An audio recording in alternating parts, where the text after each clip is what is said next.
Good morning. My name is Jason. I'm with Focus Counseling and Therapy in Daphne. I want to talk today about adultery and maybe put a little different spin on it.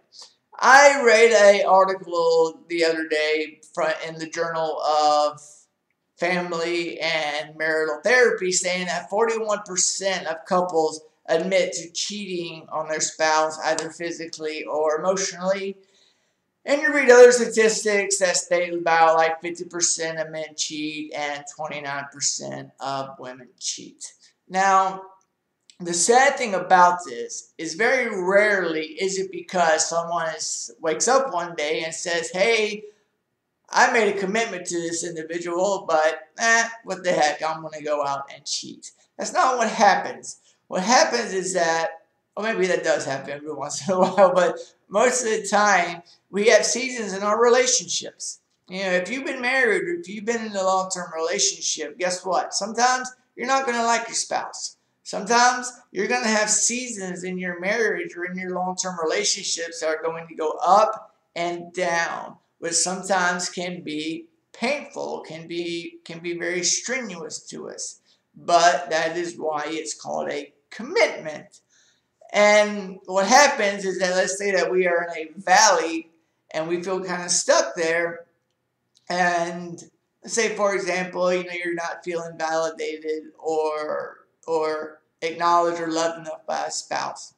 And all of a sudden you meet somebody and y'all connect. And you have some commonalities there, and there's some common attraction there.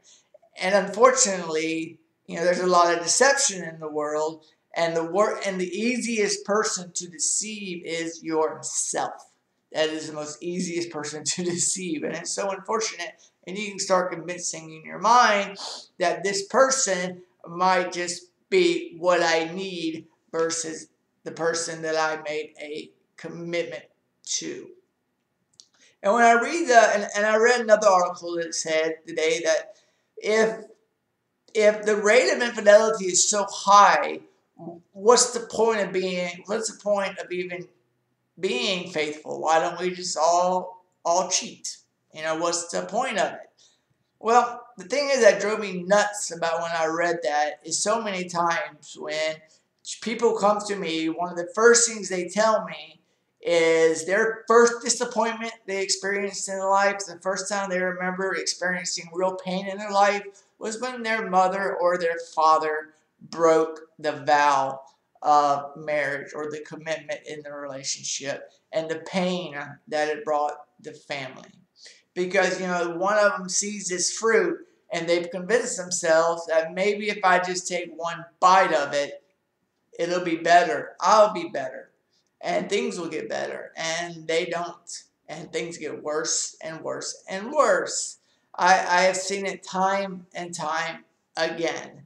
The children are the ones who are the casualties of this. And it makes me very sad because these children, these kids, are the ones that grow up and either they have toxic relationships, they don't know how to trust people, or they have a lack of trust in people, or different kind of pathologies, and they come to see people like me to get help, and I, of course, will help them.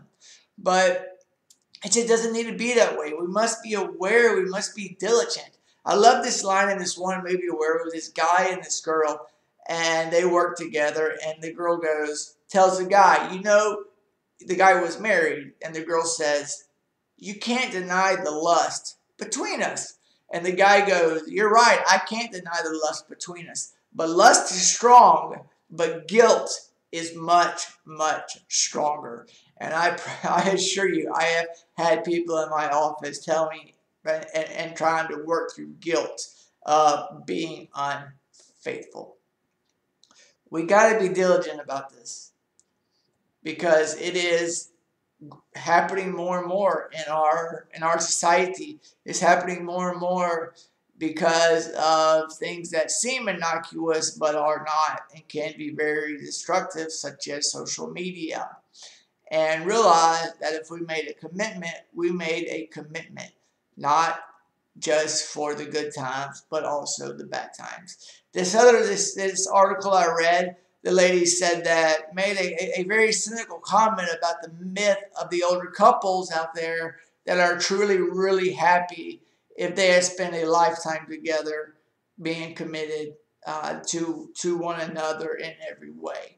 And I think she just made it up, to be honest, or she's just bitter, because people have seen it all the time. And it's a pretty cool, beautiful thing to see when you see two people who spent their life committed, loving each other, being there for each other, and still, after 40, 50, 60 years, are committed to the other. And there's a certain pride, a certain accomplishment in knowing that you remain faithful to the one that you committed to. And not only are you going to benefit from it, not only is your significant other going to benefit from it, but your children, above all else, even more so than you, are going to benefit from it. Because when I work with people and I find out that both of them come from broken and families where there was infidelity or some type of terrible actions that severed their relationships, when both sets of their parents came from that background, the likelihood of those individuals having similar problems skyrockets. So if you are thinking about it, think of the kids. I sound like a political commercial, but think of the children, because those are the casualties of it. If for anything else, be strong, be diligent, be faithful, so that your kids can have the role model, your kids can have the security and the confidence in knowing that their mother and their father are going to be committed and stay together no matter when the rough times comes. Because they'll see the rough times, they're going to, but more importantly, they're going to see you make it through the rough times through your commitment, and they'll likely model it in their future relationships. So I thank you for your time. If you would like to learn more about me and my practice, you can go to jjohnsoncounseling.com, or you can email me at jjohnson@jjohnsoncounseling.com. I thank you for your time, and I hope you have a great week.